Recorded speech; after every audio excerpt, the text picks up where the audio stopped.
Welcome to the space where creators have aligned a positive and intellectual collab of open minds. For sharing and learning from one another, it's a vibe. ReadswithRosa podcast on the mic. Subscribe, educator spitting bars. I guess you didn't know I'm multifaceted and humble, checking off life goals. The classroom is my comfort zone where I plant and sow seeds of knowledge, compassion, empathy, and hope. Reading is the key to unlocking your potential. Countless benefits, including cognitive and mental. Regardless of the genre, books are highly influential. Go get yours, I'll get mine. Making strides, monumental. Come rock with me and get down to this new jam. Reaching out to my friends, I had a very simple plan. Educate the masses through books and life lessons. It's the grand slam. I'm out. Talo falava nisa Bula Vinaka, and welcome to the Reads with Rosa podcast. On today's show, our guest is an avid traveler who loves to discover archaeological ruins and the beauty of nations around the world with her husband. She is a lover of fiction, non-fiction, and she writes short stories and poems in her free time. Her writing tends to explore issues of ordinary people in Fiji, iTaukei issues, Fijian social issues of civic responsibility, alienation, racism, gender inequality, politics, corruption, her Christian faith, and very important, education. Her debut poetry collection was released in 2022. It is my honor to welcome to the show Kelera Tuvou. Yay! How are you? How are you? I am so glad, Rosa and Vinaka, everybody, and I'm so glad to be here with Reads with Rosa. I've heard so much, I've watched so much, and it's so nice to be here. It's a blessing, Kelera. Lela, it is a blessing. I tell you, when I found out you're a teacher, I was just like, there is no way she is going to have time to come on the podcast to talk about her writing, but we are going to try anyway. So I am just so blessed that you are here to share space, to share your journey, not just as a writer, as Fijian, living abroad.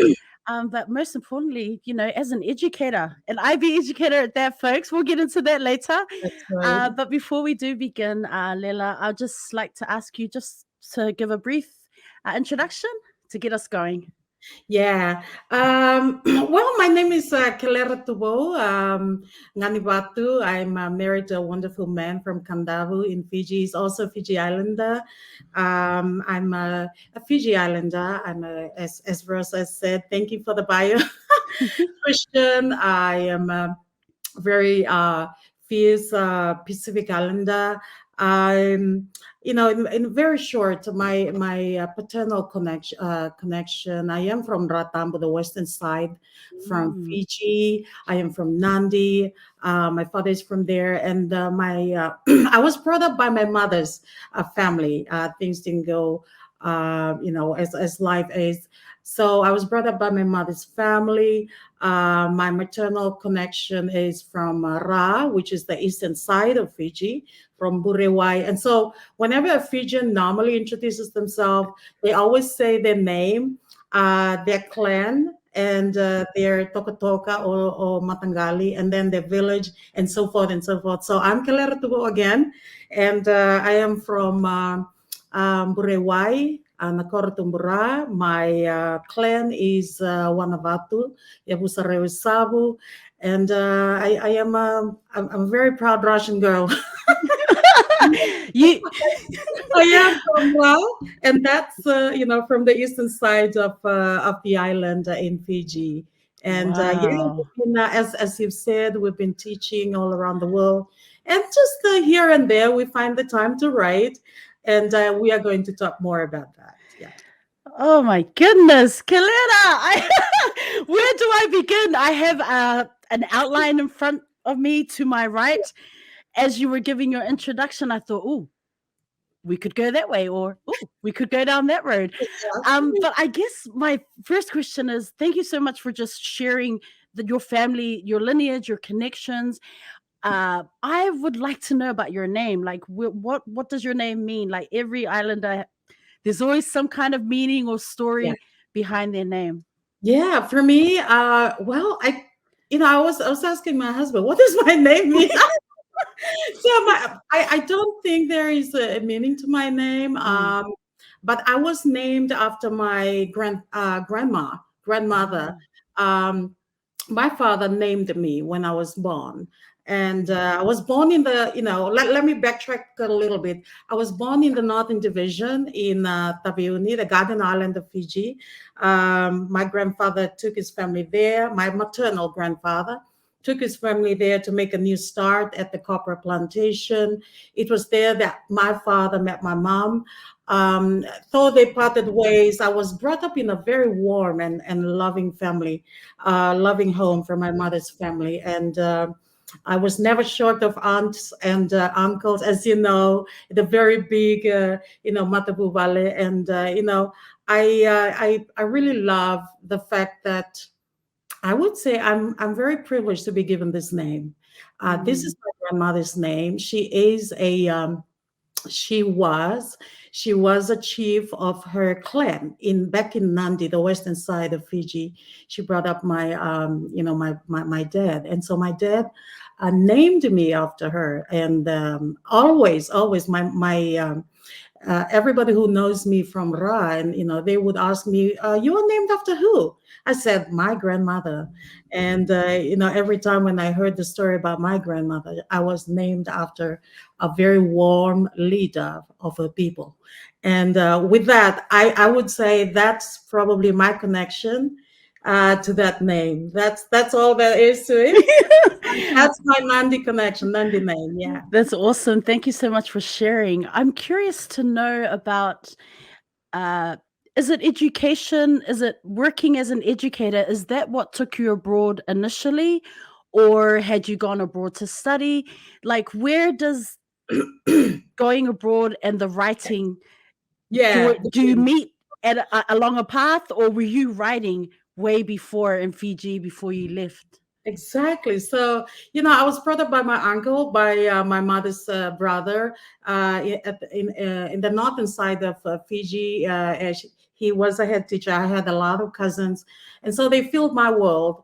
And in there, I had a love for books, and I did not write, but I just love to read. I immersed myself in folk tales, in fairy tales, and all of these things. And so, in for a child, that kind of world really brings all this imagination to light. So I read it somewhere that a girl who loves to read will one day write books Oh. containing characters. And so I think it organically moved to that direction. But I'm just going to backtrack a little bit. Sure. From my uncle, and then I moved over to my grandparents in the village, my maternal grandparents, my Mbumbu and my Now, that I talked about in my book. That I talked about in my book. And they were growing old. And so they asked my uncle, can she come back to the village? So I'm a village girl too. I spent 2 years in there, so I know all about everything, what the village setting is, what the struggle is, and all of those things. So from there, then I moved back to Suva. I was brought up by my mom's sister, older sister. In there, that's when my education took off. I passed all my secondary school studies, and then I went over to university. Thank God my mother's family really stood up. I take my hats off to my mother's family, my mother Buvale at large. Without them, I don't know what would have happened. And our faith in God too over our journey really brought us through. So from university, my love for literature continued. My love for books. My family normally teases me because the books would go to the washroom. I really love a book. So, now because I'm working, I don't really have time for books that much. But that's the kind of love that people have over books, and you're really engaged in them. So I was given a scholarship to go to USP, and from USP, I did literature, and I did English, and I did education. So my family, I came from a family of teachers, so it Wow. was just naturally that I need to. I don't know what I would do after that.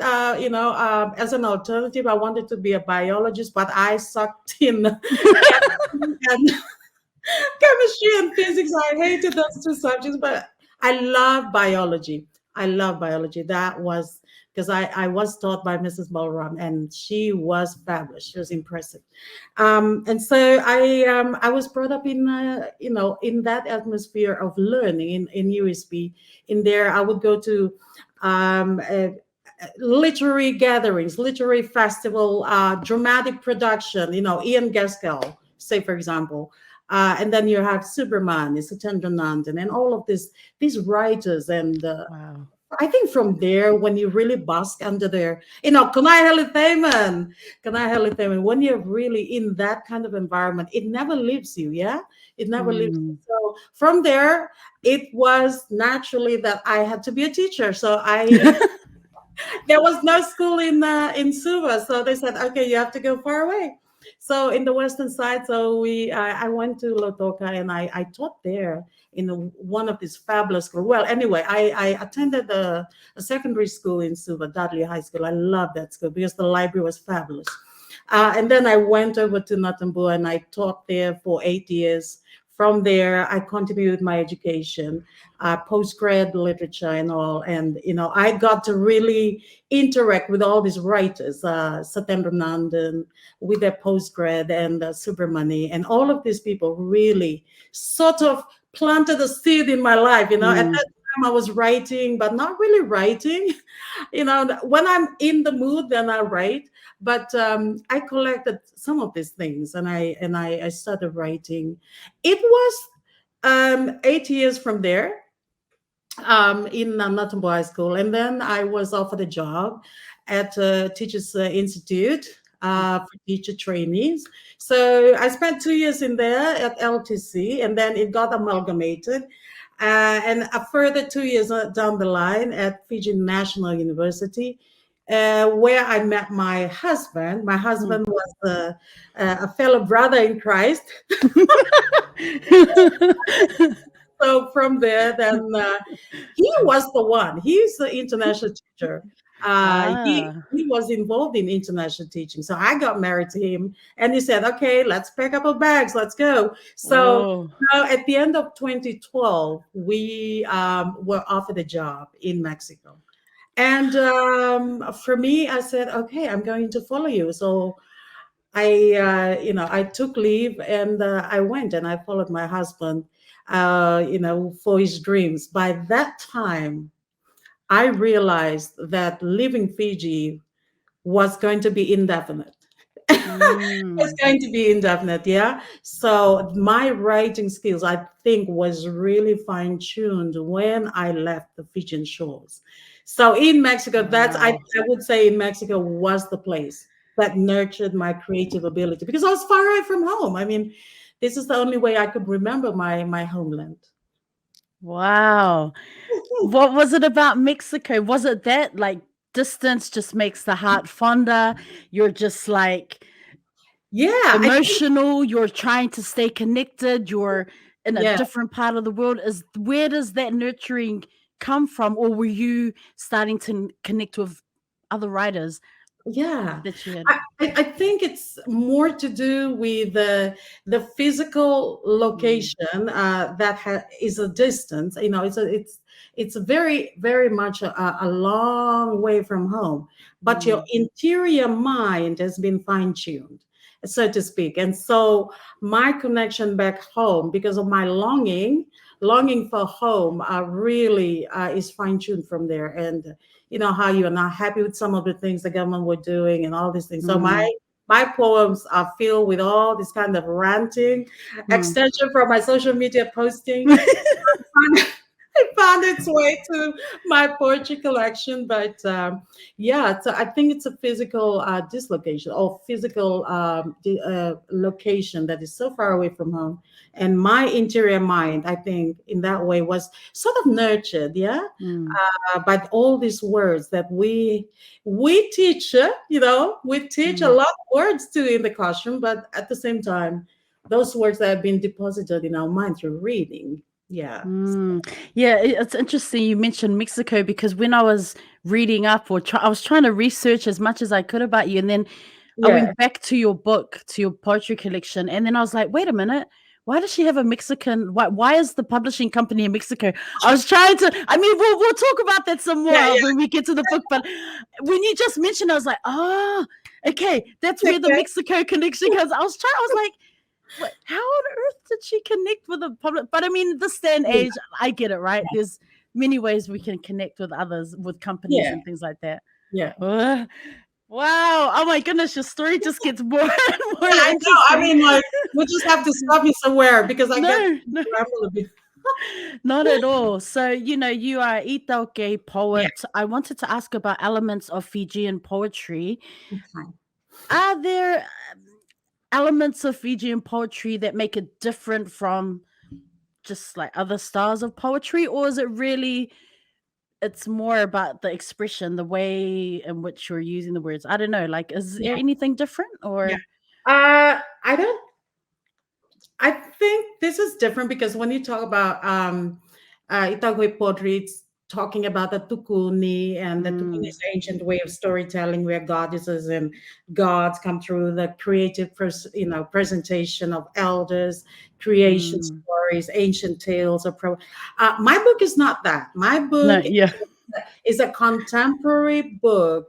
I think it was a gift for the children in Fiji, especially girls, young people that are growing up that need to read more into their Fijian identity. And so it's a contemporary look into the life of the ordinary people and what really surround them, what connected them.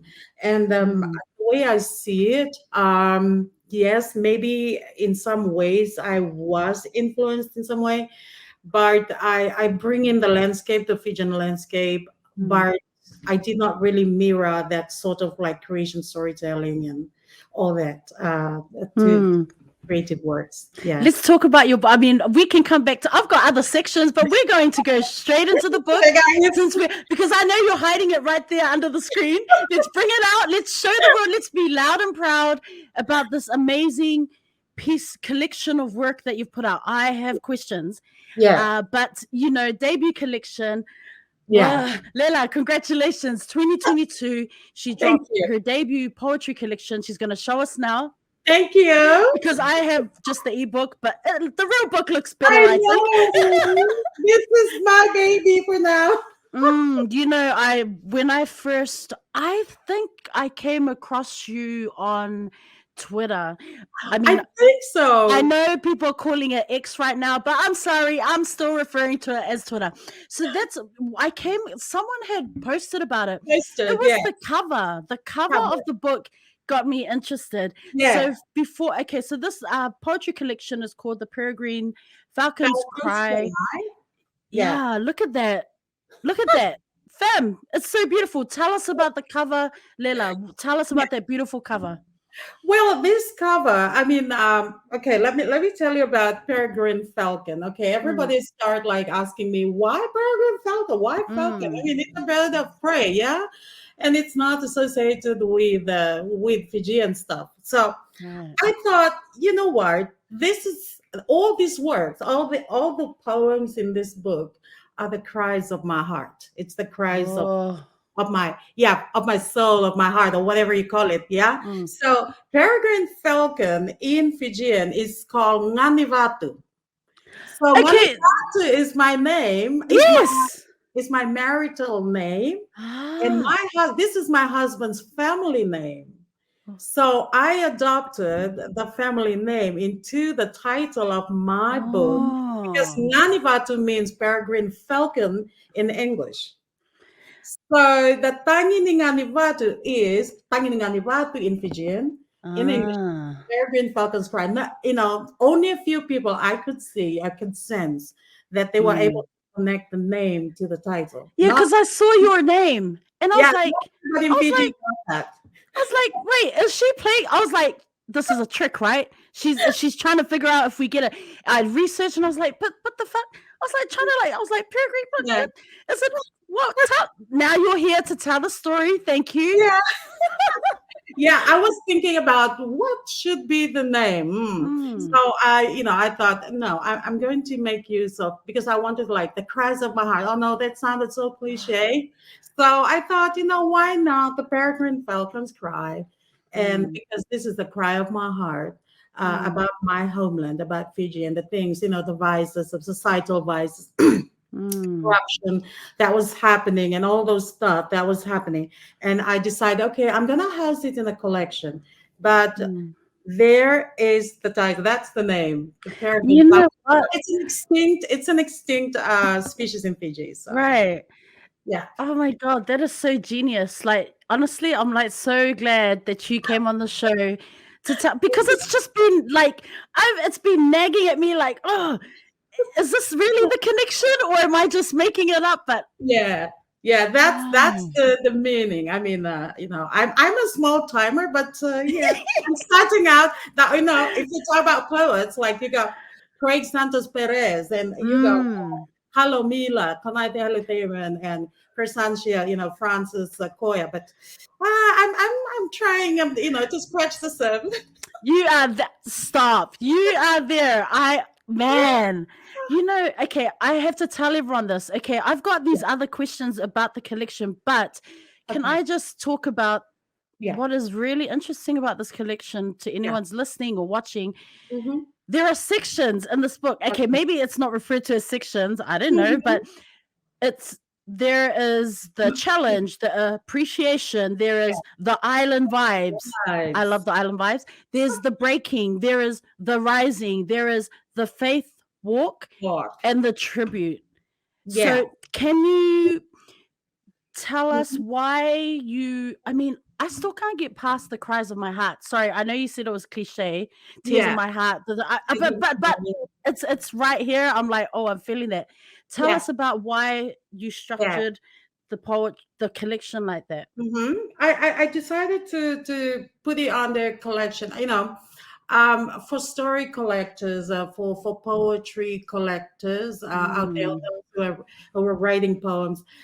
I wanted to put it, section it into themes, and so mm, to sort of let the poems speak to each other, so to speak to each other and speak to one another under a theme. So that's why the themes came. The mm, chapter is talking about the Pacific. I mean, our place in the Pacific.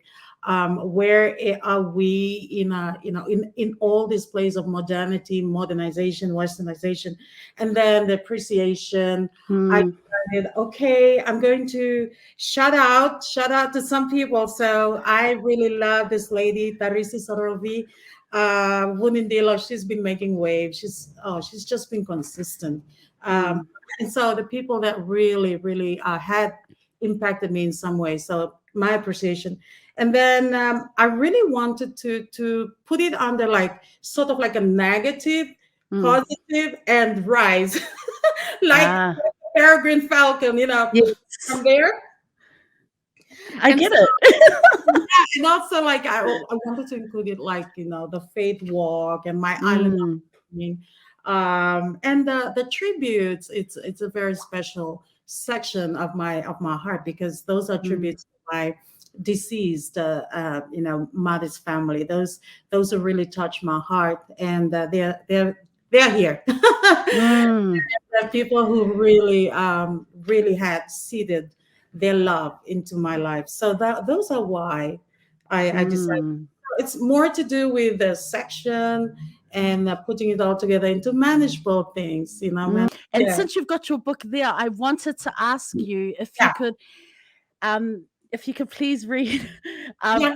there's the poem on words and thoughts in the breaking section. Okay, the I was break wondering if you is could read that just for the listeners and okay. speak a little bit on Uh, that. on the breaking, yeah. Even I Mm. myself, like, I I kind of like published this 1 year ago, and I don't know even the sections. That's okay. Yeah, page 91. Okay. Okay, on words and thoughts. Mm. Okay. Words are more lethal than AK-47. Bullets kills instantly, alive snuffed out. I am alive with this reality built on words. from careless vibes or intentional worlds. If you say she is ulukau, she will be. If you say he is a madawa, he will be like a good for nothing.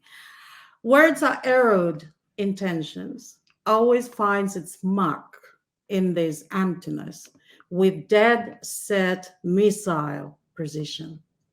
But thoughts are more dangerous. More battles are won in the mind before we see it. More wars are defeated in the mind. I slice people with invisible knives. A merciless sadist rain down revenge, or a magician wielding things to happen, or speak words with daggers of truth, so crystal clear that it glitters. Alas, I have no guts. My world is fascinating in my thoughts. I mince my world with fire, or work and roll it with sushi finesse. This imaginary woven imbe mats of dreams, a grand cloud of expectations where everything smells so clean and filled with promises, rather than come back here on this earth where hustle is everything, where objectives are worked into reality, pulsating, living truly. Wow. And honestly, I was reading it aloud to myself, and then I was like, nah, nah, nah. Leila does it best. I'm glad you brought your book, and I'm glad I asked you to read it because you did such a good job. Tell No, us. but I really like the fact that readers take my work and they do their own thing because now they take ownership of that work. And the kind of like interpretation that some of the readers have come back to me and say, "Oh, it was so and so to me," and I said, "Wow." And that's why writers, you are needed. Tell us about on words and thoughts. When you talk about the sections and how there's the rise, where does on words and thoughts sit on that progression table? Yeah. On that timeline? On the regression table, Mm, I think I put it on the breaking because some of us, let's face it, some of us really don't know the power of words and the power of words and how words can be influential. And many of us are using words in the wrong way. And so they're using words with this kind of intention to downtrodden people, mm, little people. And so I could have used it for the other section of rise, right. but the minute people really understand that the words build up their reality after today, if they speak some words Mm, today, like 10 years later, that word will come back to haunt them. I mm, really that those words, if you know how to use it, if you don't, it will be little mm. to you, Yeah, I think when I read that, I was thinking Yeah. from a teacher perspective, which is why I Mhm. wanted you to read it, Uh, because what you said about the power of words and that, like, it just made me think about, on those days when you're just really tired, it's been a long day, uh, things aren't going, it's just a lesson is going from bad to worse. You oh, had overplanned, you had done everything, you thought you did it right, but things are just going downhill. yeah, And that, that anger oh, festering away, the frustration because of the exhaustion, no excuses, but it made me think about teacher life. And yeah. that's why I wanted you to read it. I was like the breaking, and then I was like, but would it, yeah, the rising, wouldn't it be? But then now Yeah, that you're talking about it, I'm like, oh no, I yeah, get why you put it there. And yeah, just yeah, most importantly is the power of words, and yeah. they can either uplift and Yeah, encourage. a lot of people they just cuss, they cuss people, they cuss their children, and Mm, and we are teachers, right? We see those children every day, and a lot mm, of them are products from home that do not really know how to use words and mm, how to use words and to bless their children and to guide and instruct them. But you know how it is, how some parents are. mm. Some are doing that, but some are not. So Mm, I wrote that as sort of like a wake up call. right, You right. can break. You can break. Really, I understand that. You can break someone's reality with Mm, words. You know the poem in Island Vibes that indigenize me? You Oh, know yeah. that poem, like, is that a poem that you wrote recently? I was wondering about the collection. Is it a Okay. collection that you built up over the years and then you were finally in a Mm-hmm. good place where you said, you know what, it's God's timing, now is the time? Because I was wondering about that indigenize me because it's the Mm-hmm. Island Vibes. And Okay. did you rework that a lot of times? I mean, because now you live abroad, has your obviously your worldview and Yeah. perspective has broadened so much, but then So, yeah.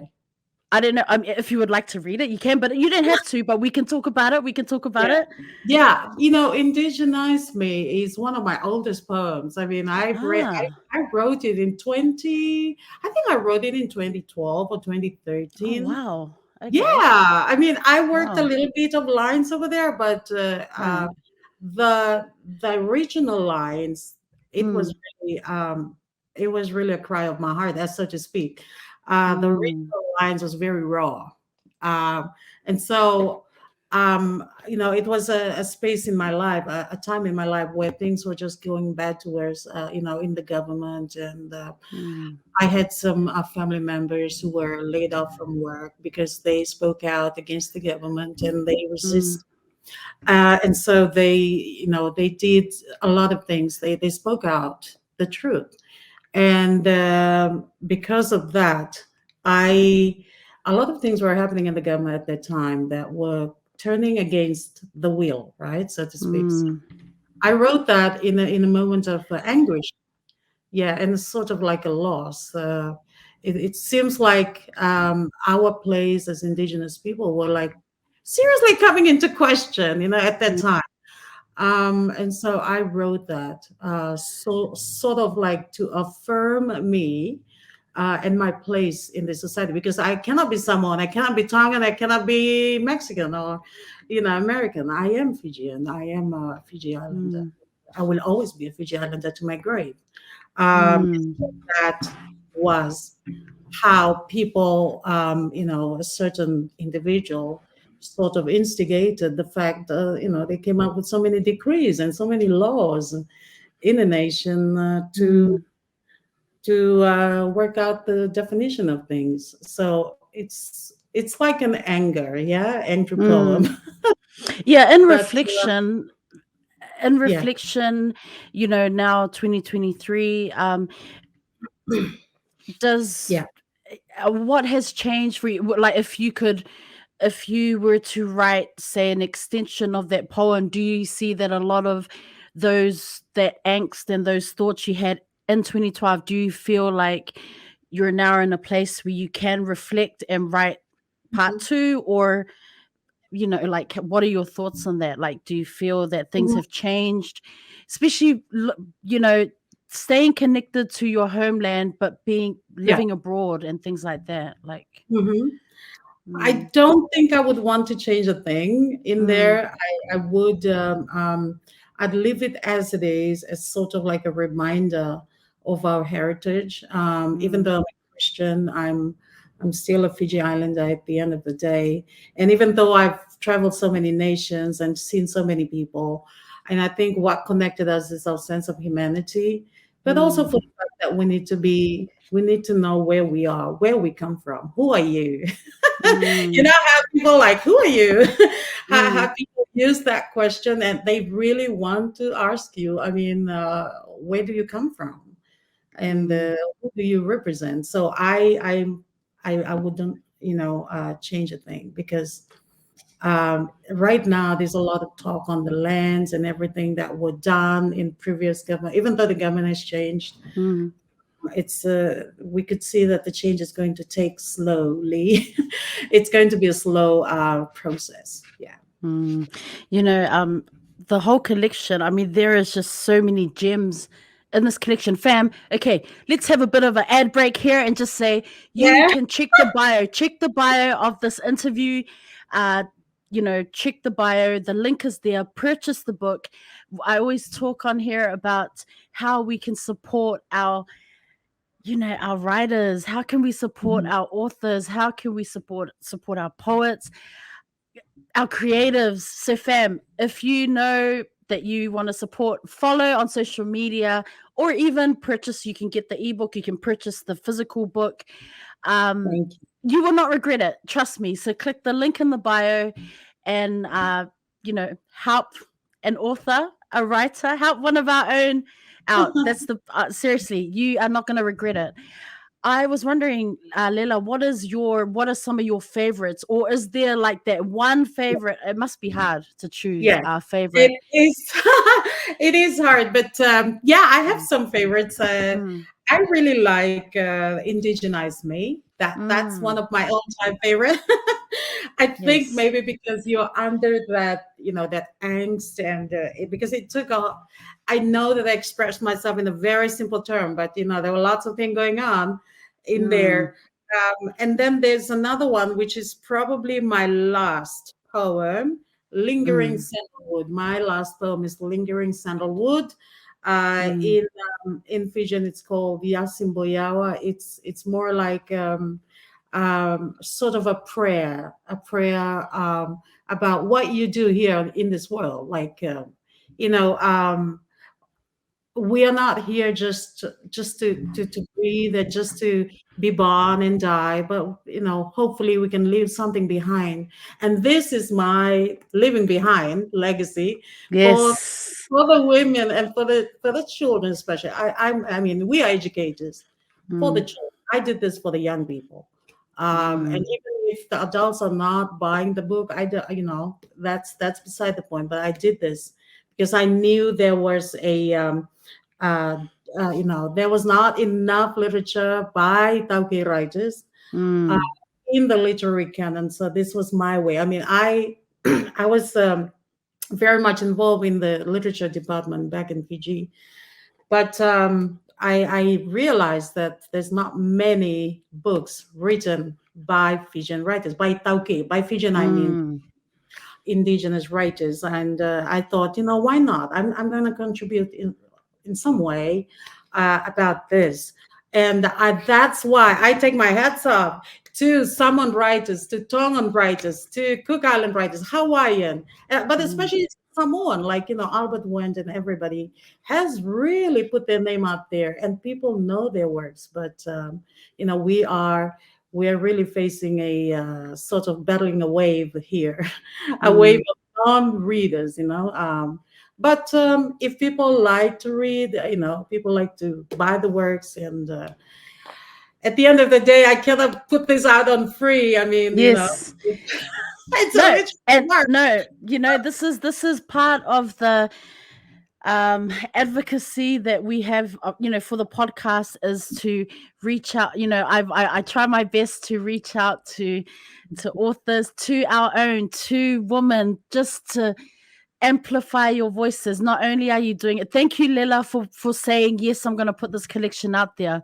Like you said, there are not many iTaukei poets, so Yeah, we needed this yeah, collection. we Those need, young right. people, those young folks back in Fiji, they need your Yeah, collection. So um thank you. I'm excited because this is your debut collection. When I tell Yeah, you, fam, if you're listening, there are so many gems. There's not one type of poem in there. Everyone is going to be able to find something that yeah, resonates. I'm not mm, Fijian, but when I read some of the poems, I was like, oh my gosh, that's speaking to me. Like, I really felt it, and that indigenized me. It was like I had yeah, to ask, because I was just like, oh man, I know there's a deeper story here. yeah. But there are many elements to the different poems in your collection that I just feel, as islanders, as Pacific peoples, w- trust Yeah. me, something will resonate, something will speak to you. Mhm, So mhm. don't forget to click the bio. No one's rich and making a lot of money off these books. We have our Yeah, independent you know, who are just out there. Really, I want to say something about that. I mean, I didn't Mm, make money out of this. If mm. people think, "Oh, she's making money," no, there's no money in writing. She's living That, in a mansion. No, fam, she is not. She is working, hard-working educator. Are you listening? Hard-working educator. there's a reason why writers really maintain their day job, because Mm-hmm. this does not look after our needs, our Mm, expenses. So we get to keep our day job to sort of Yes. fuel our creativity on the side. So I'm so glad I did this. You know, there's in the appreciation section of your Yeah. collection, you speak about Konai. Like, I was wondering if you could just mention that, because I read Yeah. that you were inspired as a high schooler, and then Mhm. now, as an adult, you're putting out this collection, and wow, how exciting is that? That is, Just that where, is so man. true. That is so true. Konai Halithaman. Wow. Mm, When I was in Form 7, mm, I was Form 7 at that time. I I did poetry in part of my section. So yeah, I think it was Island Fire or You, the Choice of My Parents, something to do. mm, But Konai held them, and wow, she really touched students from Fiji, especially with mm, her words, with her writing. And I'm so glad, we read her work, and in so many ways, I think she influenced a lot of writers, especially people out there, because these are the people first on the field. I mean, we're mm. just standing on their shoulders, but they were there, and I'm so glad. I take my hats off to them. Hats off, hats off. Do your colleagues know that you're a published writer, Mm. that you're this poet? Like, you write. Oh, it was funny because when I was reading your bio, and it's like, in your free time you write short stories and poetry, and I thought that was hilarious. Sorry, not no disrespect, but I was like, okay, first of all, Lela, when do you get free time? You're an educator. What are you talking about? You have free time. I was like, let me wait till I chat to you face to face, and I'm gonna hit you up about it and ask you, Lela, where do you get free time to actually do Exactly. this? And do they know that you are a published author, poet? Yeah. I from Mexico. I went over to we traveled to Albania. We got the teaching placement in Mm, there, the postings in Albania, and so from there, then they sort of like a word by mouth, word of mouth. So we when we left the place, I gifted them the book. Oh, so you're a published author. So, in there, then they realized that. I said, yeah, you kind of like downplay, yeah. downplay that, yeah, just like some little things about from my heart. Some little things, and it's a collection this thick, everyone. This thick. It's not a little thing. So when I came here in Estonia, the starting of the work term, before work started, we had the IB. We had the Mm, IB workshop. And so, the facilitator asked, can you tell us a little bit about yourself, and what are you, there's something about you that really you did, and you want everybody. So I said to my husband, he's also a teacher. So I'm going to talk about my book. I'm Yes, glad. I mean, I always put this like, we are not very good book marketers, book campaigners, and Mm, especially if you write, and you just put it away. I did all that, and I introduced that to the world, and this IB workshop leader asked me. I said, "Wow, you wrote a book. When do you find the time?" I said, "I make the time because this is my hobby. mm, This is the work for my heart. So always mm, I make the time. Maybe I don't get the time in grading and all that, but I make the time to balance out. It's just terms of balancing your schedule, yeah, because we are very at the end of the day, we're so tired. We're so tired. We yes. don't have time. We're expired in our creativity. But at the end of the day, if you get a time, just put it aside so that you can write Mm. something creative. Yeah. And so at Trust the me, end of the everyone. day, so they were all like surprised. They're so Mm. surprised. Yeah, you can find it on Amazon. It's there. You're like, it's just a little something on Amazon. Oh I my don't goodness. know how to market myself. I mean, at the end of the day, I just market myself actively on Facebook, but Twitter and Instagram, I'm virtually non-existent. I just share stuff and nothing else. Man, Yeah. I don't, are you part of the ELOC organization? Do you know about that? No. Okay, when we finish this, I am going on Twitter and I'm just gonna be like, "Hey, Elok fam, everyone, go buy this book because, they have a space which I went to once and I didn't go again.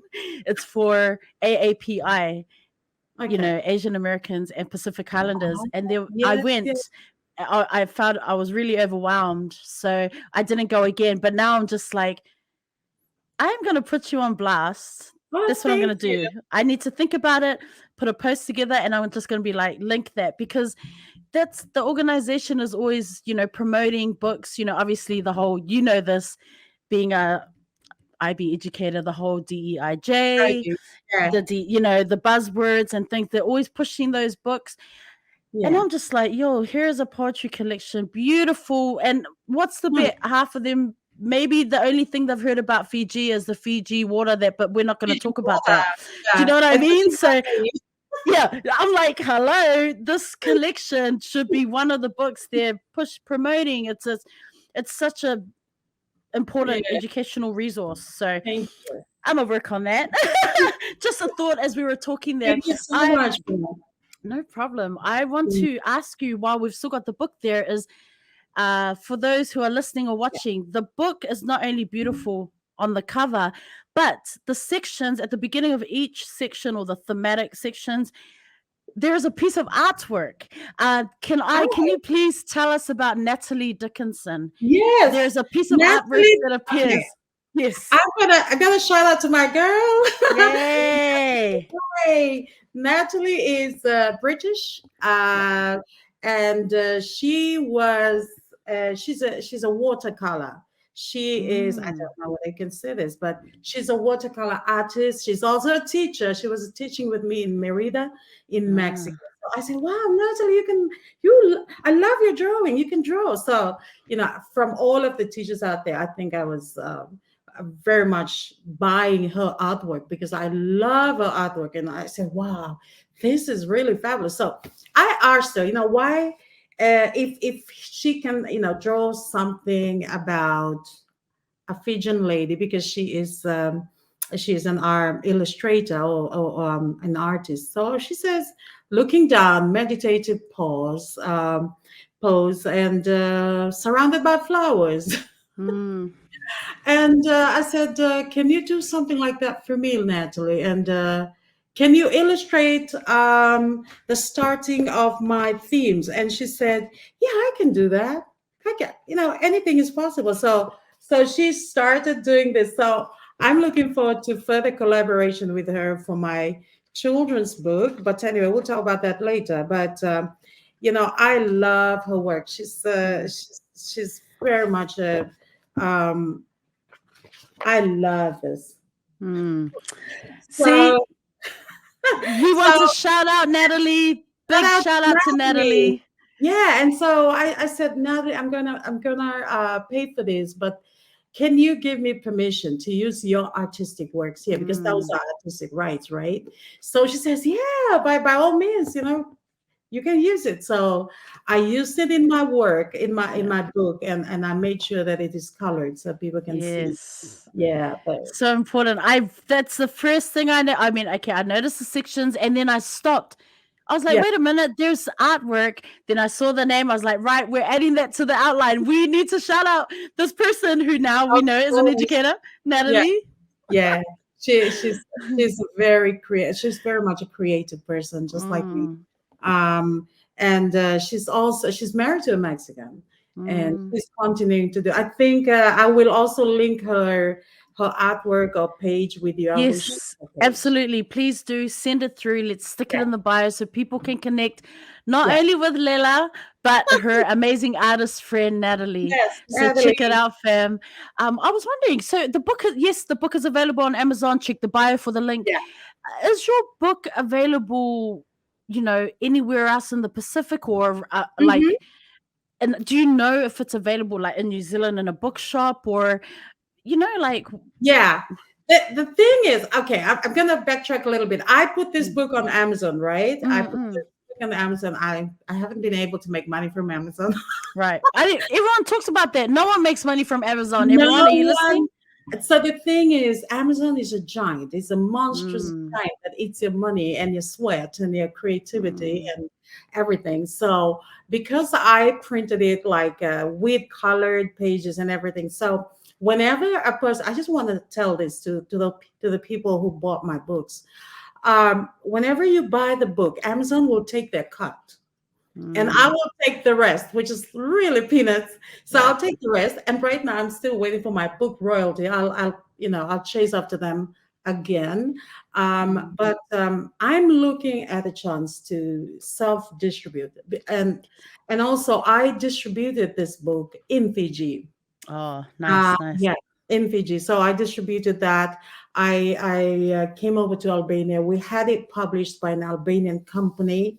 And when you get the feel of the book at the first time, Mm. you sort of like feel the velvety touch of the book. I said, "Oh my goodness!" So this is how they feel. The writers, they feel like, well, everybody was teary. Me and my husband on that day, and Mm, I said, "Oh, it really feels good."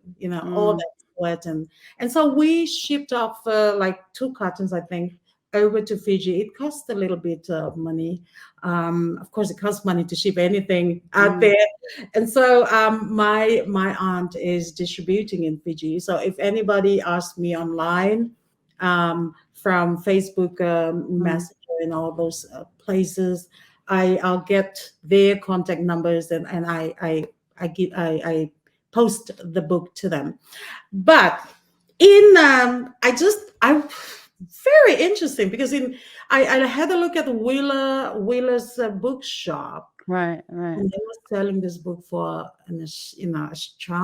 astronomical Mm, price. And I was just wondering, maybe they bought it from Amazon and then they sell it the New Zealand price, because that price, I would not price that book that oh high. my goodness. And so I don't have a distributor in New Zealand, but I Mm, do have a friend who took some books over to Vanuatu, like about 5 or 7 books.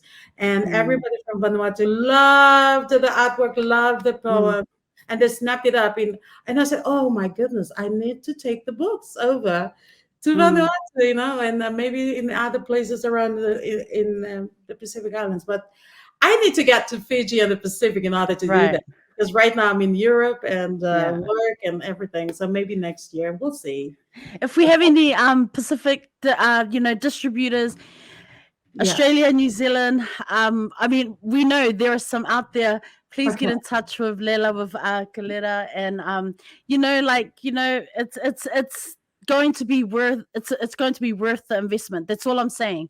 Thank- If you're listening, I know we have followers and Yeah. subscribers from all over the world, but especially out in the southern hemisphere and Australia, New Zealand. So, fam, Yeah. if you can connect, Lela, we've got some up and coming distributors. Like, let's get you connected, because it's Yeah. such an important piece of I literature. We want need to get it out there. Yeah, I wanted to share because my mom is in Wellington, so I might visit her too, maybe next year. So I'll You take should some do photos, it. and I will connect. Maybe, thank you for saying that. Maybe I Mm. can connect to some publishers over there with Yeah, you should connect people. with Dalia Malay Ulu, Mila's Yeah, books. If you Miller's follow her books. on Twitter Yes. Yeah, and they are see, doing wonderful works. yeah, there's Salfoi, there are other small independent distributor companies over in New Zealand. I think, Yeah. let me find a list and get you connected. I mean, it's the only way we know. And these people, trust me, if you're listening or watching, you're missing out. Like, you're going to be going back and reading it. You're going to be curious. And that's what it is, right? We want to highlight and advocate for our writers. As Lela has shared, it's her heart on paper. It's a bit of her history. It's her people. Um, it's her family. It's storytelling, and it's years of work. It's a culmination of that blood, sweat, and tears. I know people are going to be like, "Well, that's a bit dramatic, Rosa," but I'm not. I'm not being dramatic. What I'm saying is, it's the reality for our islander, Yeah. our Pacific women, our writers who are trying to get their work out there, on their own. At Yeah. paying for it out of their own pockets. So Oh, that's yeah. what we can do, is just to support that, and hopefully, make some connections there, so we can get more of our writers recognized and getting those books out to the people who need to be reading it. Not just islanders, by the way, as well, guys. Everyone, anyone. Anyone. Yeah. In addition to that, I'm just a shout out to everybody who ordered for the books and who did a blurb and, Mm, stuff like that, a short review. Thank you very much for buying this book, maybe on Amazon or maybe from Fiji, from my aunt, because my aunt distributes this book locally, mm, and my sister-in-law. Uh, but what I wanted to say here is, I did this not for the money. mm. It was a work from the heart. It's a labor of love, and so I told my husband, we are doing this for the passion. I wanted to prove to myself, okay, I can do this. You can do it. You did it. You did it. Lela, And you did it. yeah, it is done, and it's out there into the world. I mean, if people would like to critique about it, Yeah. be my guest. But I'm so glad it has gone out, and this is the Mm. first of many. So Yes, that yeah, that that right there. I was waiting for you to say that. I was like, I'm not going to pressure her to say anything she doesn't want to say, but you said it, Lela. That's it. That's what we want to hear. The first of many. What advice do you have for young writers, or just any up and coming? It doesn't even have to be young. What do you want to say to those who have a passion for writing? for the upcoming writers or out there, because we writers, we like to write in the silence. We like to write Mm, secretly, and we are very, very shy to share our work here and there. So do the best you can. Do the mm, best you can when you can and while you can. Remember, you got only one life, and mm, this is the only time for you to do this. And we don't know what a tomorrow will be, because we mm, don't know how. And you are here today and gone tomorrow, but we don't know when is our exit date from this mm, earth. So for the time being, you do the best you can, and whatever dreams you have, do it, mm, fulfill it while you're still alive. And do the work you do from a space of love. I love what Taylor said during your podcast. Do from a space of love. When you love what you do, mm. uh, you're not doing things for money. You're not doing Right, things for this and that. If you're doing things for money, forget about it. You're not right. going to make any money with Especially right. through Amazon, just saying. Just quietly. Sorry, quietly. We're not promoting Amazon. Just saying. We're promoting the book. Anyways, carry on, Lila. Carry I on. know, and for as a Christian, I always say this: put God first, always Mm, in your life, and make decisions. And you will never be lost. You will always be at the center of His will. So that's mm, all. And you can do it. I mean, you don't have to let anybody tell you you cannot write, you cannot speak, you cannot do anything, because mm. you got it in you. Bring it out and bring it on. Yeah. You heard it here. Bring it out and bring it on. That straight from Lila. Straight from Lila right here this evening. Afternoon for her. I want to go back to Mexico. Let's take Okay. it back to Mexico and the I'll give you publishing the other company. way. Run. Let's. I mentioned this at the beginning when I heard Lila mention Mexico, and I thought, that is the publishing company. We put our names in there as Ah, more like, because we published this book from our own pocket, right? right. There we go. So we actually came up with a company name, and we just put it Duckstone. And see, this is why I had to get Lela on here, because when I was doing research, I was like, there are pockets of things missing. I need her on the show to Yes, fill in the missing gaps. And when I was like, Duckstone, looking, and I was like, huh? Okay. But now the truth comes out. Okay, that's just what we yeah, do. It's what we do, isn't it, Lela? exactly. I wanted to also I wanted to also share here. I mean, we don't need to wait for, if you got the money, I mean, Mm, be my guest. Do anything that makes it possible. Make it happen. Make it happen. And if you can do it, do it. You don't have to wait for a publisher. You can do this by yourself. I learned this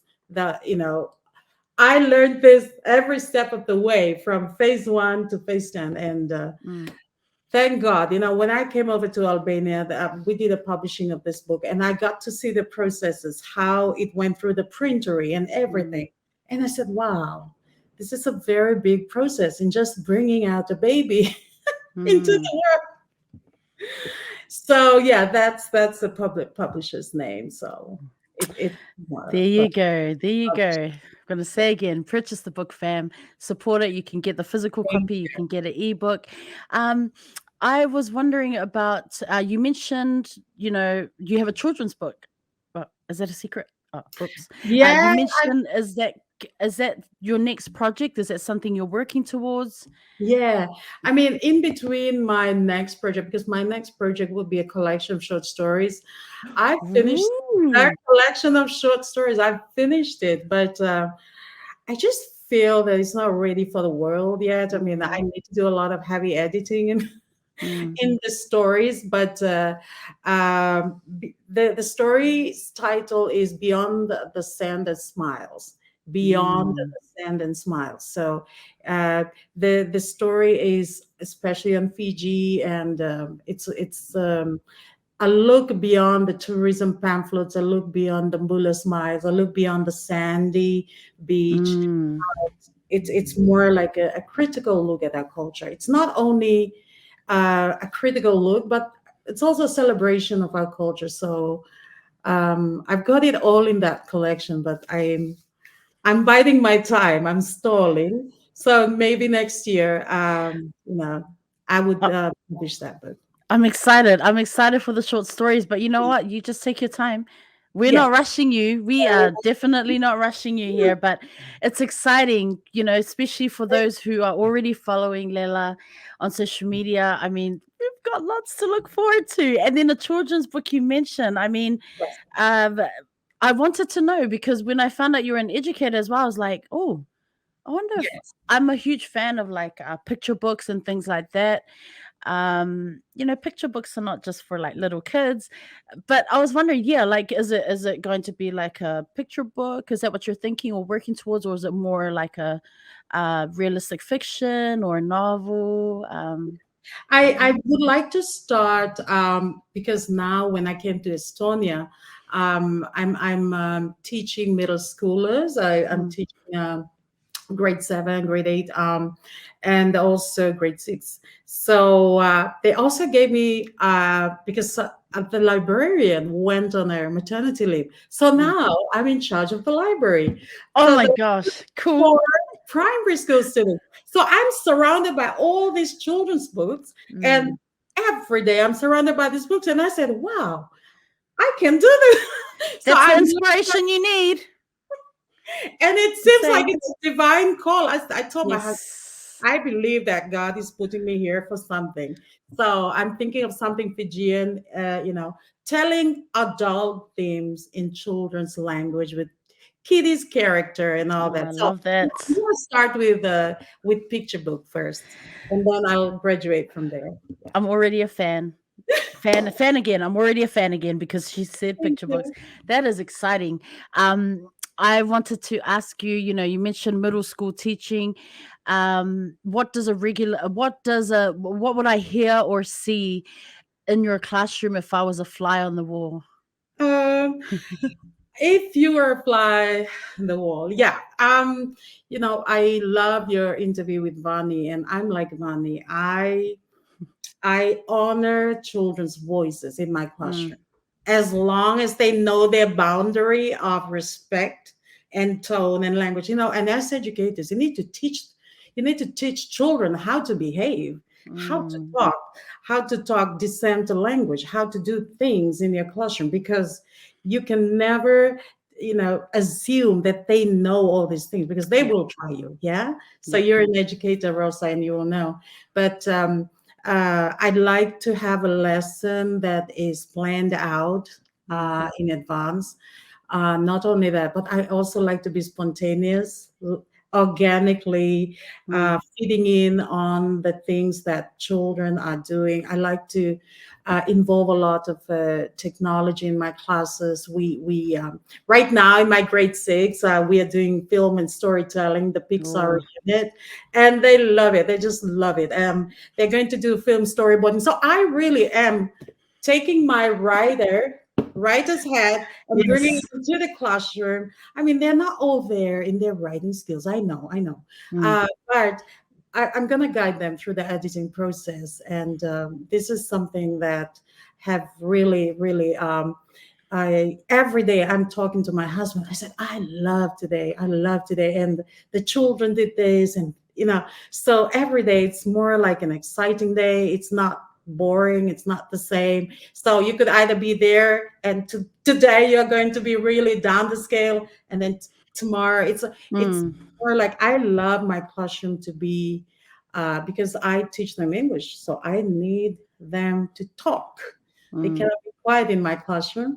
So I pointedly, I point out questions. I prepare questions for them. And then I just say, go. So they go around like one by one.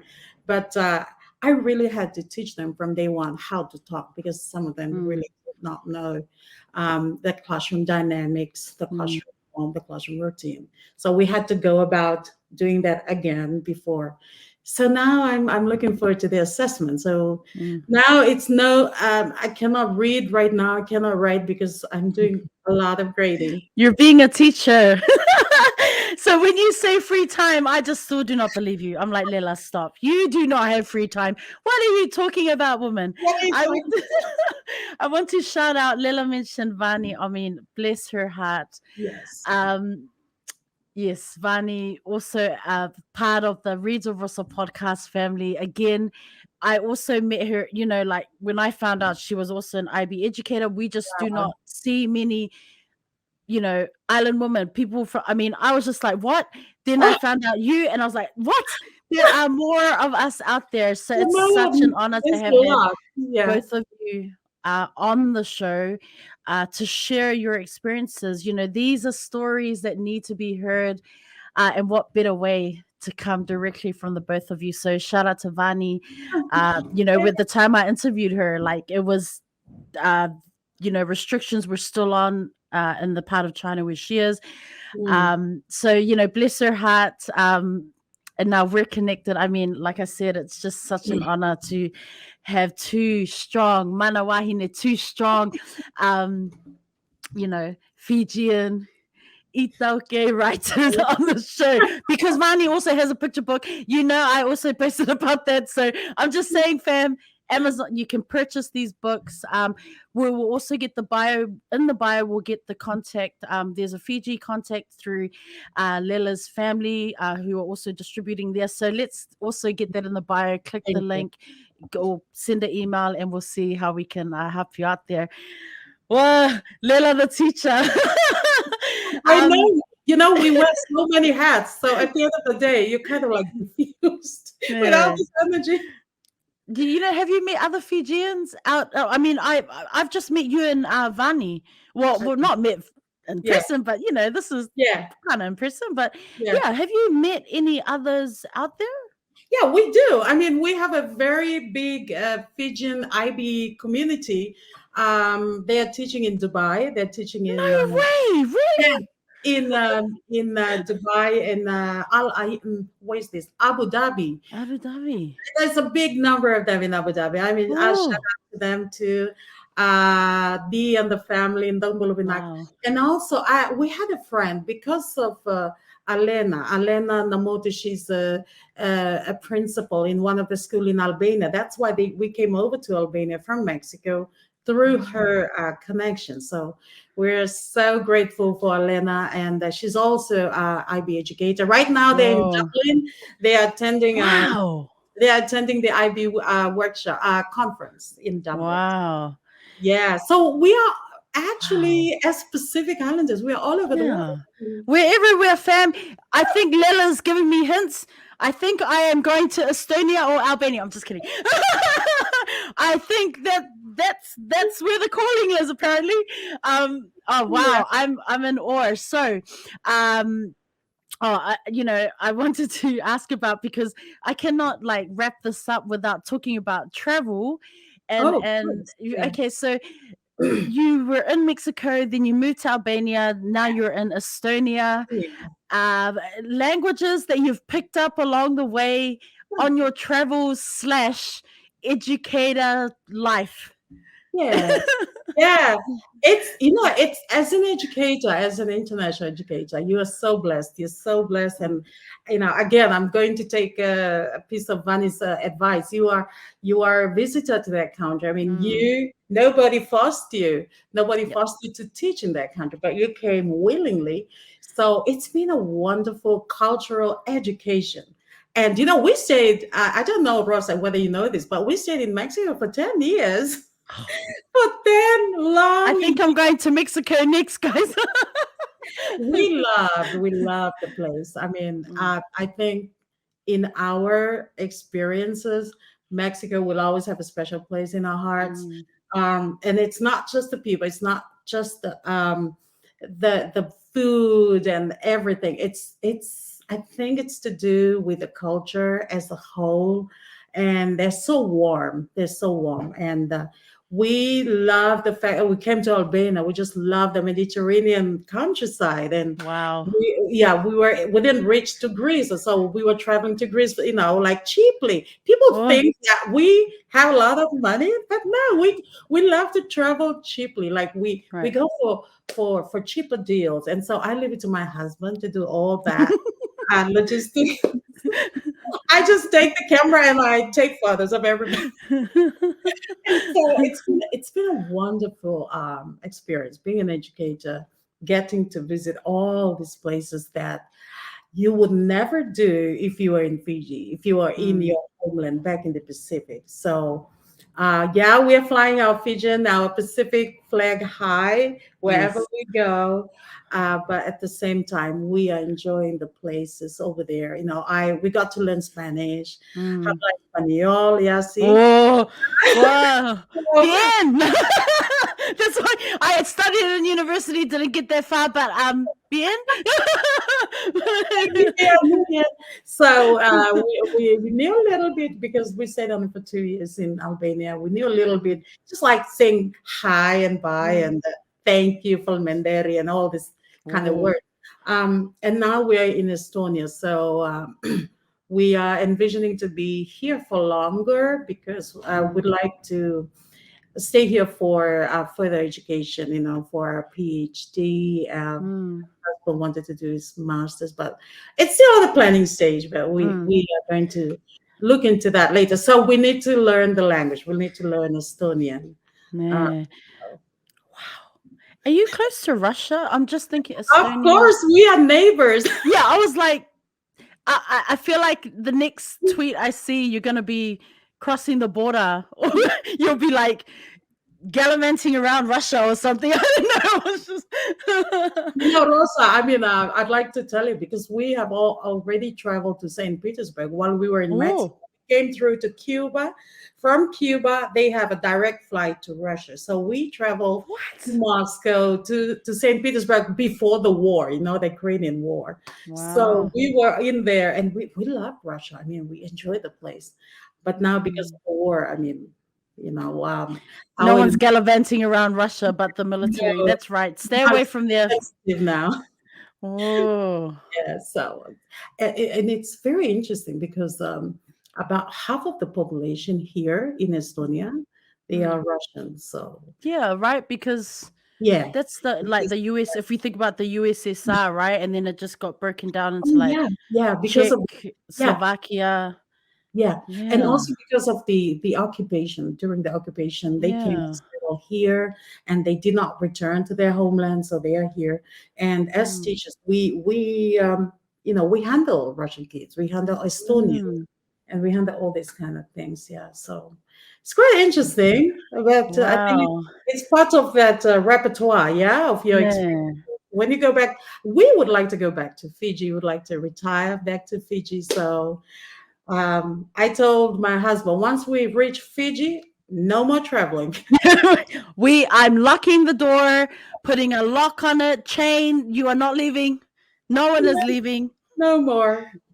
Yeah. Man. What if there what do you want to tell people about Estonia? Like why what can we expect if someone wanted to travel there? What would you recommend for avid travelers coming to Estonia? Well, the traveling to Estonia, of course, you will have to expect cold. Okay, in the Baltic, in the Nordic Ah, township. of Right now, course. yeah, right Right. now it's cold. I don't know about in Japan whether it's warm or cold. It's autumn, and can I tell you, my island body is crying because the summer's over, and the seasons here, they change just like that. You blink Yeah, and it's like, oh, it's cold. It was like we're like in the 30s. Was it last week or the week before? And now it's like 22 degrees, and my island body is like, no, we want the sun. But the days are warm in the middle, but then yeah, morning and evening, it's clearly yeah. getting colder.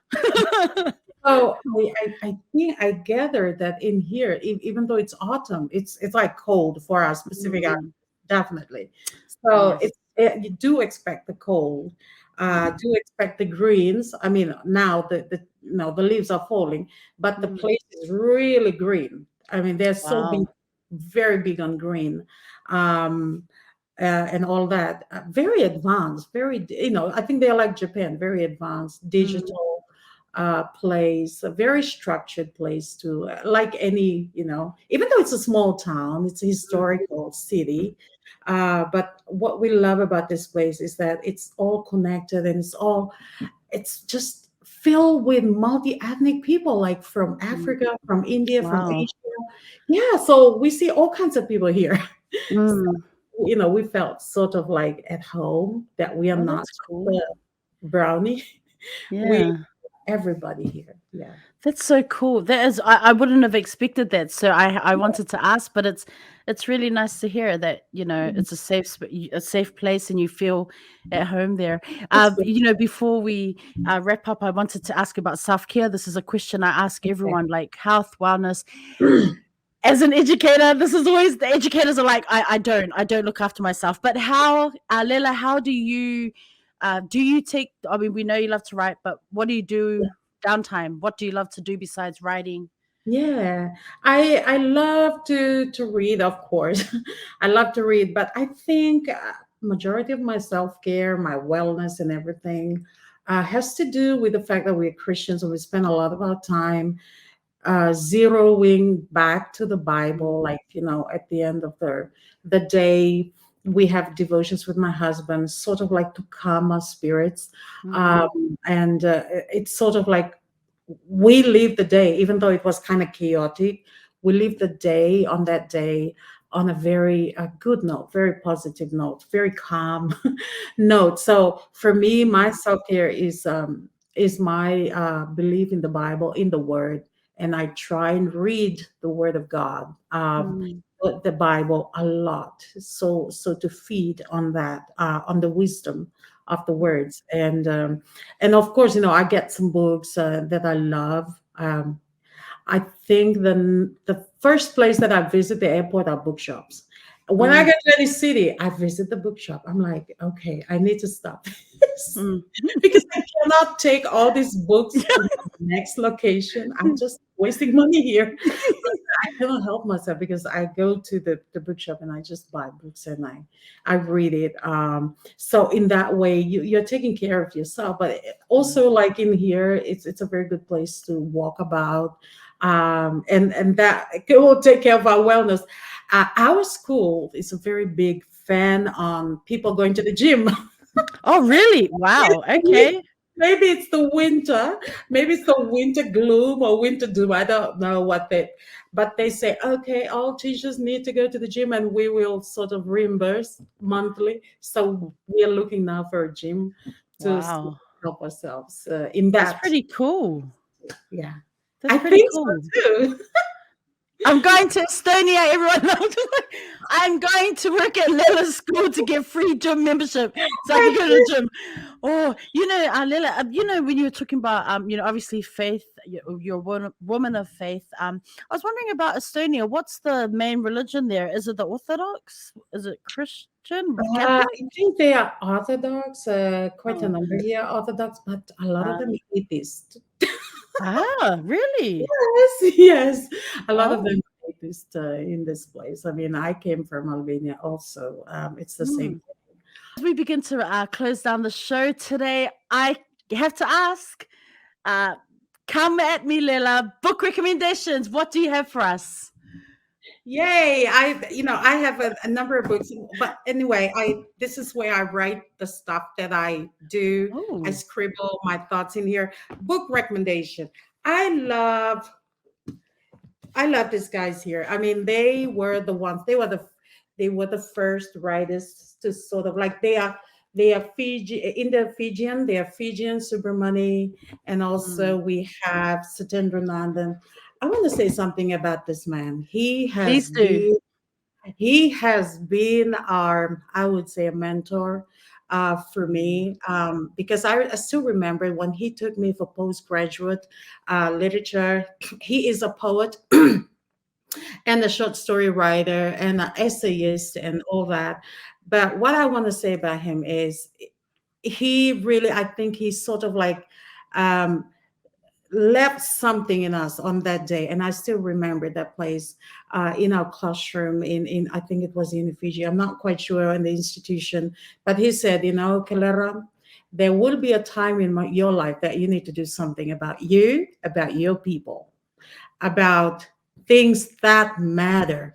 Block Mm. out any noise, block out any distraction, and you need to do something. I need to write. So he was the man who went out there and says, if I can just inspire one or two students of mine to write, I've done my job. So this is the guy, Satendra Nandan. He's a hilarious man. He loves to joke around, and I really enjoyed him and his mentorship. Mm. Subramani is a wonderful scholar. He's a deep thinker, and he Mm. has really also. These are all Fijian names, right?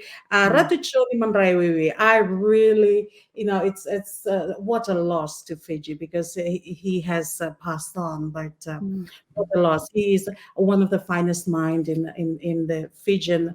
Um, he has a collection of speeches, a personal perspective. I love it. I actually Subramani, one of my lecturer told me, why don't you review his book? So I reviewed his book and I got in touch with him before he passed on. So it was such a Wow.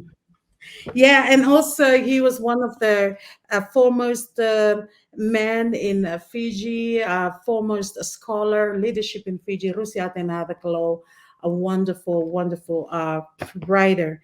And who can forget about Epeli Hawofa? Yes. I bought this book from Fiji and I carried it from Mexico to Albania to Estonia. put this in the bin or somewhere or in the library because I need to take this book with me. We Are the Ocean. Mm. I love him because I just feel his humor. I feel his vision for the Pacific, but more so, Tales of the Tikong Mm. and Kisses in the Netherlands. He's a hilarious, hilarious writer. Mm. Uh, and I love Unai Sinambombamba's work because she is Mm. important. She's a Fijian lady, indigenous Fijian approach. She is a vice chancellor for Fiji National University for now, academic. What I love about Professor Una is that she wrote an indigenous Fijian approach, and this was an important. If anybody out there goes into indigenous Fijian research, they need to cite this book always. Just like Mm. Linda Tuhiwai Smith, Mm. yeah. So as a Fijian writer and researcher, I need to know her and I need to know her book. And she's very important in our Fijian academic circle. So love it. And also, I love I teach him all the time. I mean, George Orwell, 1984, Mm. Animal Farm. I mean, he is a wonderful writer, and I love the fact that he was prophesying into the future, and that Mm. future is now. Please read 1984 if you know, and if you know Roald Dahl, Mm. Charlie and the Chocolate Your Factory. factory. I don't know about you, but he writes on dark themes and I was reading a lot of his works. I said, is this guy writing for children or what? So I was looking at a lot of his children's books. It's got like a lot of dark humor. Mm. But I love this guy. I mean, he's a very, very good writer. I don't know how many books out there, but Carry on, keep going, you're fine. things fall apart. I mean, if you're a Fiji student, you would know this book. I I carry this book around. Things fall apart. It's post-colonial text. Everybody needs to read this book because it matters. It's important. And Chimamanda, I don't know whether you know Chimamanda Adichie, the thing around their neck. I'm taking this book because it's more like a guru or a mentor for short stories. I mean, I love Mary Rokon work as a short story writer. And she's been a Commonwealth winner. Yes. Yes, Commonwealth. Yes. She is important. She's very talented too, as well. I mean, Yes. she just came back from Illinois. I'm not sure about the name of her, Amazing. Shout but out yeah, Mary. writers workshop. So I think she will also be judging the Commonwealth Mm, competition. But Mary has been really, really mm, reaching out to all of us who are like trying to write in the isolation. But yeah, she's talent. She's a lady full of talent. yes. Chimamanda, lady filled with talents too, making waves in Africa. And Yes. a shout out, I don't have their works, but I have their works here in the Yes. timeline. Lani Yang. Yes. I love Lani Yang's works. I mean, I told Lani all the time, I love your characters, and you have such a fabulous way of portraying women. The Scarlet, I think Scarlet Yes, series. that's my favorite series.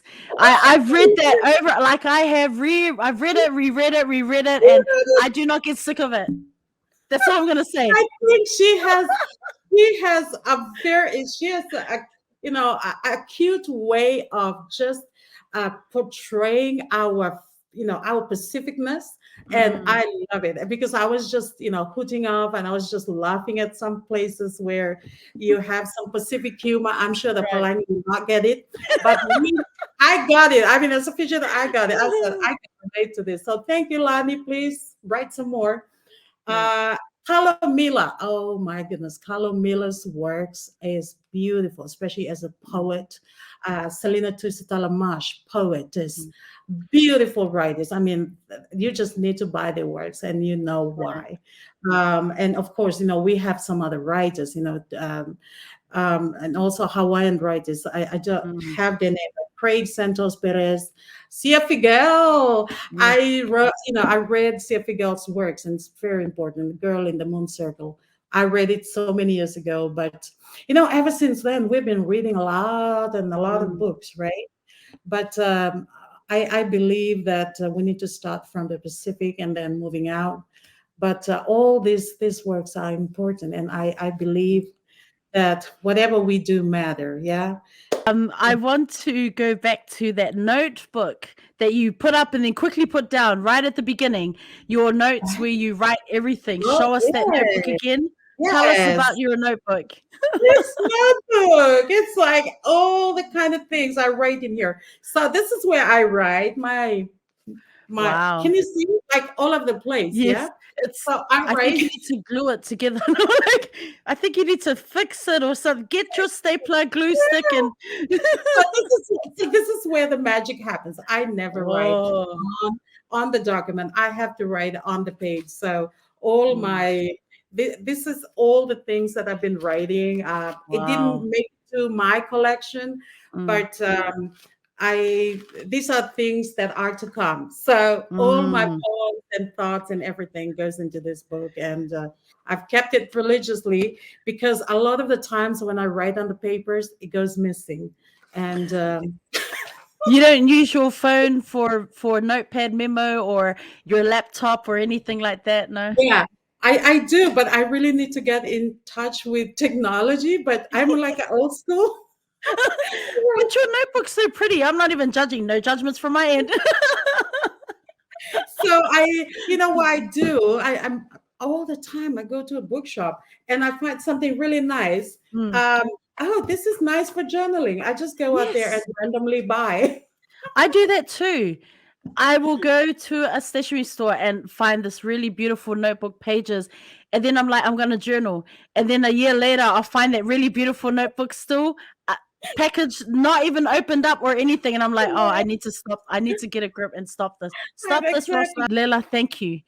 As we wrap up, I just want to say thank you so much Thank you. for just coming through and sharing parts of your journey and the book, like just showing us that book and physically going, hey, look, this is my work I've put out there. And don't downplay it. She put out a book, everyone. She put out a collection. You should be loud and proud. And Thank you. I'm just really, there we go. There we go, fam. Buy the book. Yeah. Yeah. I'm just so grateful for this opportunity just to have you on here. And like I said, as an educator as well, I understand the busy life of a teacher, Yeah. let alone someone who writes. So I wish you all the best. I'm sure you've got autumn break or something coming up Oh soon. yeah, Uh, I'm looking forward for travels you see, up to Finland. See, I was waiting for her to spill the beans. I knew autumn break was coming. I want you to enjoy your autumn break. You and your husband, please take care out there. It has been such an honor to have you on the show. I'm looking forward to following your journey, waiting for that picture book, waiting for what is next, the short stories. Like, oh my gosh, this is just the beginning. Yeah, This thank is it. you. That's what I believe. And so, um, you know, lots of love and light and blessings coming your way. I want to hand it back over to you just to wrap up our show with some final words, some inspiration. Can't you tell I have been so inspired through this talanoa, through our chat. Wow. Over Wow, to you, Lila. I'm also inspired by you, Rosa. I mean, you've been at this game of podcast. I don't like appearing on films or videos and being interviewed, but with this kind of like podcast, it's kind of like, in a confined space. And yes, this is fine. But I want to say thank you for what you do. Thank you for bringing out people, for bringing out personalities from all corners of the Pacific, yeah, and also what you do matters. I believe that what we do matters as Pacific Islanders, and I really like the fact that you're bringing out all. Many of us Pacific writers, Palomila, Laniang.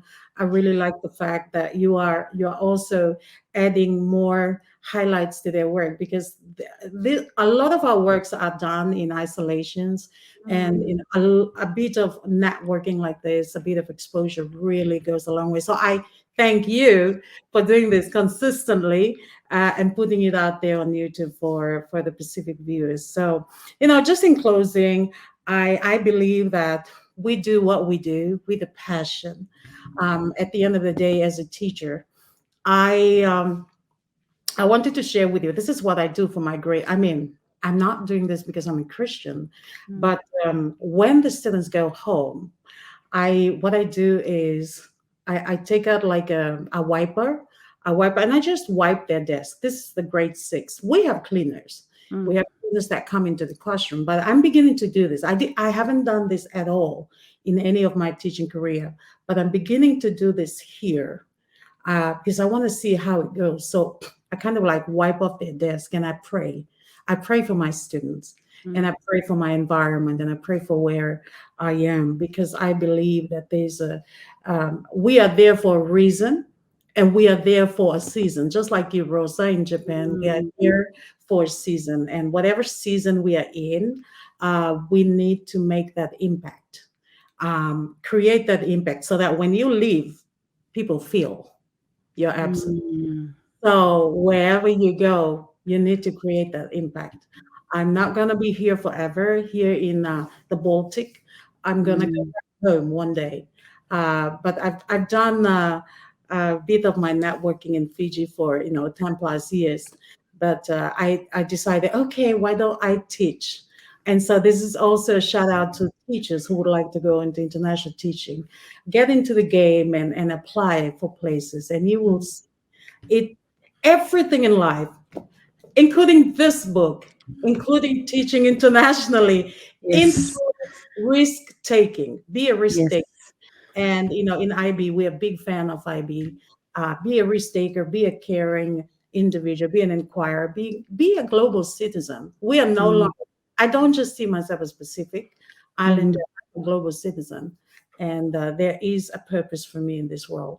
And whatever I do it out of a space of love. And I'm gonna say that this again, the third, to put God first always in your life, and you will not go wrong. You'll be somewhere, someplace, and Mm. you will continue to take that torch and you light another ember and you light another flame, uh, for them to be very, very much an asset to their community wherever they are. So, Vinaka, Rosa, it's a pleasure being here.